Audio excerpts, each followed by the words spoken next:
So going way back, like what circumstances brought you to train in the first place?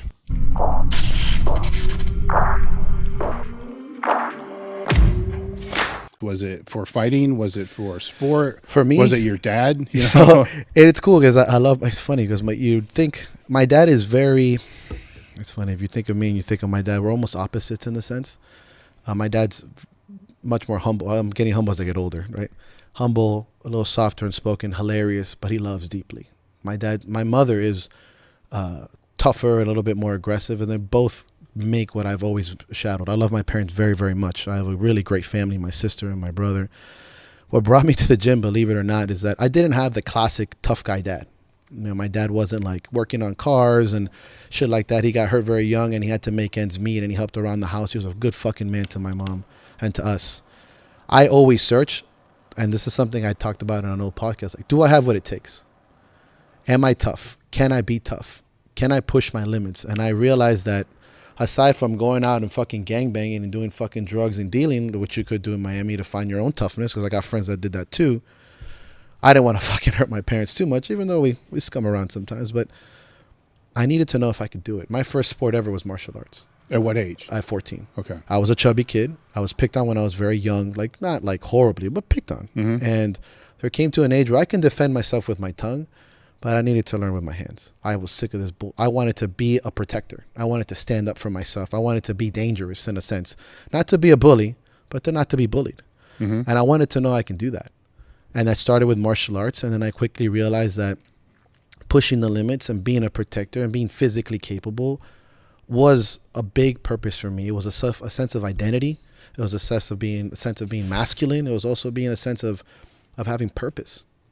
And that opened the door. Martial arts is what really opened the door for me for strength. And like, I didn't really get into strength back in the day. We're talking about 25 years ago. Yeah. Lifting weights was almost a no-no for a Muay Thai fighter. It was like, oh, it's going to slow you down. Well, at least in Miami. But what brought me in there is searching for toughness, but creating my own toughness. Like creating scenarios that, at least within a realm of safety, obviously I'm not going to go pick a fight with a fucking random dude and get stabbed, but creating that toughness for me. And then that transitioned into strength sports. But my origin of mindset came from fighting in martial arts, stepping in the ring and pushing myself. Was it from internally, or was it from instructors that you had? Internal mostly. And then it comes to when I met Wesley Carroll, was one of my mentors ever. He played college football in the NFL. It was amazing. I looked up to him. I still do. We still talk. At a certain point, you kind of have to walk the walk. And if you're going to call yourself a fighter, you got to fight. You know, if you're going to call yourself, in my opinion, if you're going to call yourself a fucking powerlifter, you better have a meat under your belt. That's my opinion. Yeah. And you needed to prove the journey to be a fighter. I needed to prove that to myself first, and then to others. It was important too, but not my primary goal. I needed to know that I can stand there and walk the walk and test my skills, because eventually I wanted to teach it. But it came mostly from internal, from fear. I mean, fear is a big motivator for me. It's not a way. How so? I didn't want to not be able to stand up. I didn't want to get my ass beat. Yeah. I wanted to know that I can fucking fight, that I can defend myself, that I was strong. Physical prowess is very important for me. Mm-hmm. I think for anyone, but for me personally, I want to know that I can stand. I was scared to lose. That's one of my biggest fears, of letting myself and others down and to lose, and a fight specifically. Mm-hmm. And as a young man, I thought holding your own in the ring or on the streets, or just being able to take care of your family, your girlfriend, your friends. So I'm going to train myself to the limit, and it comes from fear. You know, I think as you become stronger, you know, obviously confidence increases too, right? So, you know, my own journey, I kind of went from the kid that everybody fucked with to the kid nobody fucked with, right? That's the goal. So because the perception changes.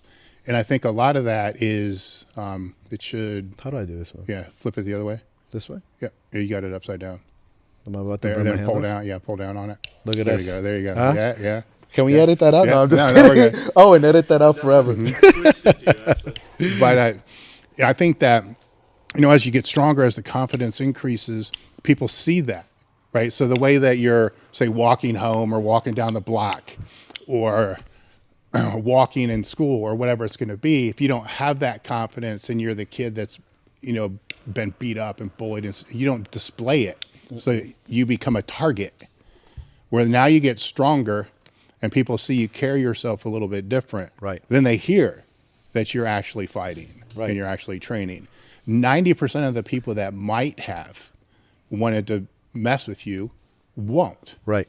You know, and then all of a sudden the confidence goes up more, right? They don't until you get online, then they all come back, right? Because they're all anonymous, Of course, right? So that's a different. It's like going to watch a bar, a fight at a bar. Oh, I would have got him in a chokehold. Yeah. I'm like, no, you're not, pussy, because you're here Yeah. and not there. That's yeah, why. but it's going back to what we were talking about before with adversity, is that there is adversity to just going into the dojo or whatever it is the first time. Oh, terrifying. Right? Because you don't want to. It's like this people who would ask us now, when should I do a meet, or what gym should I join? And we forget sometimes how big of a jump that is. Huge. You know, where I've always used this scale of shit, suck, good, great. Yeah. Right. Where the journey to go from being just shitty at something to suck at something, it's one step, but it's a huge one because it's starting. Right. Right. It's That's walking shit, through suck, the good, door. great. It's signing up. You know, it's deciding to do it. Right? So then you no longer are shit. You just suck because you're a Right. beginner. Yeah, it's better to suck than to be. Yeah, Oh then, shit! now I'm to gonna- go from suck to good, that's staircases and staircases, because that's discipline, that's work, that's repetition, that's learning from mistakes and all the other stuff.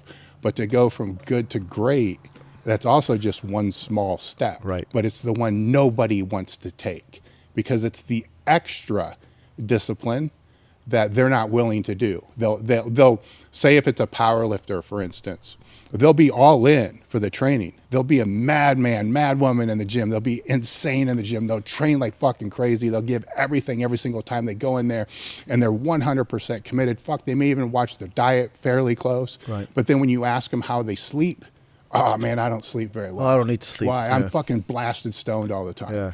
Like, oh, so there, with all of them, there's that step. Right. Right? That's just one step. Like, get your sleep. Yeah. Now you can be great. And I've always said that to go from good to great is more often than not what you do, but what you're willing not to do. Yeah. And that's could mean a Yeah. minute spending less time with your family, not sleeping, not undersleeping, you know, not going out. You know, it's not doing that ego set. You're not doing that ego rep, because great fighters and great lifters know when to call it. You know, everyone thinks, in my opinion, to get from, you know, I guess I like that scale, from sucky to good, more is more. To be good, you need to be doing more. But to go to greatness, more often than not, is less is more. At this point, you've already reached a level of, you know, experience where you don't need like you used to. It's hard to let go of that monster, though, right? Yes. If I tell you to do 5 sets of one, you're gonna be like, I don't know, I can fucking hammer out more than that. And the great people know when to pull that out. I learned that the hard way, like as you, as a lot of people, where I didn't understand that. And that may be why I never became really great. I was really good, on the border of great, but I never, right when I was gonna be a great strongman, I got fucking hurt hard because of that. I didn't have this conversation with me earlier on. And it's like, Mike, what really matters is the things you don't do.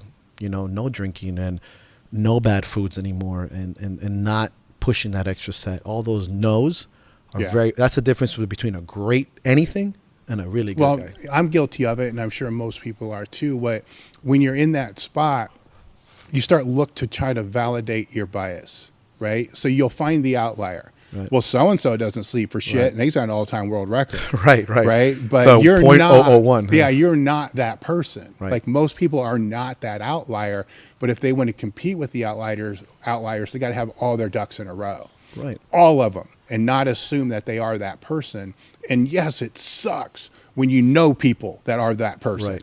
It sucks. Especially when they're your buddies. You know, it's fucking life though too, because in business, I know people that just stumbled into, you know, multi-million-dollar valuations and sellouts. Yeah. Now, I'm not giving them enough credit. I mean, it's never easy. But I know what you're saying. Yeah. But it's just a different path. It's not like scratching and clawing for 10 years and still not knowing, are we going to make it another one? Right. And You know? and to piggyback on what you're saying, which I think is, think about how many people now find enablers. And here's is a big problem I see often, especially with the proliferation of social media, because now you know so many people exist like you. Yeah. You'll find the coach that okays your bullshit.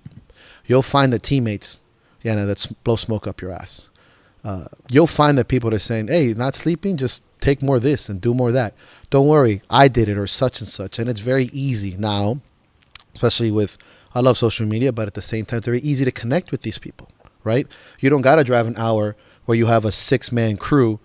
You're literally getting a 30-person crew in your living room saying, hey, you know what? You can eat pizza every time and you'll be fine. You don't got to fucking diet. You just got to lift really heavy. And you fall into that enabler. It's almost like an addiction, like a drug addiction. You start getting your serotonin fix, your dopamine fix. Hey, just do this, this, and this. The great ones would typically find that people, obviously, logically look. I go, hey, Dave, you should probably sleep more. Oh, no, because this guy told me that, I'm going to go with him. You'll find those great people that make you great. All of us have had a few coaches and teammates that are the ones going, you got to stop your bullshit.